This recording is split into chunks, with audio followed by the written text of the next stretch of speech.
down. I am gonna take them out just because I'm gonna test our new version. So these were shoe gooed in. We've played a lot of golf in them. I think I can still get them out, even though they were shoe gooed to begin with. And it is gonna leave a hole in these. I mean, it leaves a little, mark. This is solid rubber, so I think I can go right back into that same hole with shoe goo. Depending on the sole material, you might want to go right next to it.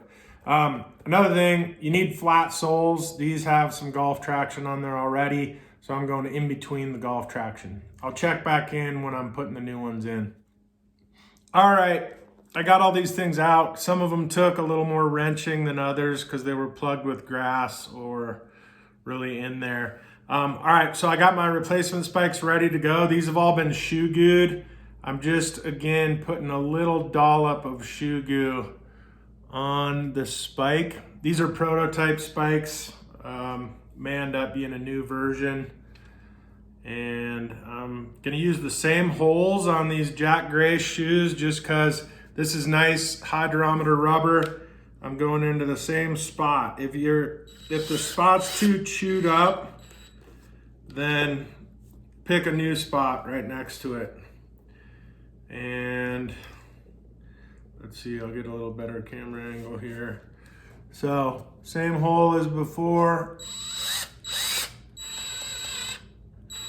Nice and snug. Again, these are spikeless golf shoes, so they've got some tread. So I'm going in between. I've been using these for a long time, and I'm going in the flat spot in between the existing traction, which these have a perfect amount of space between these little nug existing treads. But that's it. So you can torque the old ones out of there. That's a question we get a decent amount of the time. If they wear down, again, they last a lot longer than normal replacement spikes. All right, this is done. What happened was I wanted to swap out my old spikes. So I just used the drill, reverse, yanked them out of there. A couple of them took a little more torque because they were plugged with some muck in there.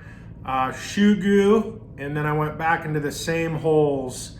So these are all mounted up, 8 spike pattern. It adds a ton of traction compared to the original spikeless.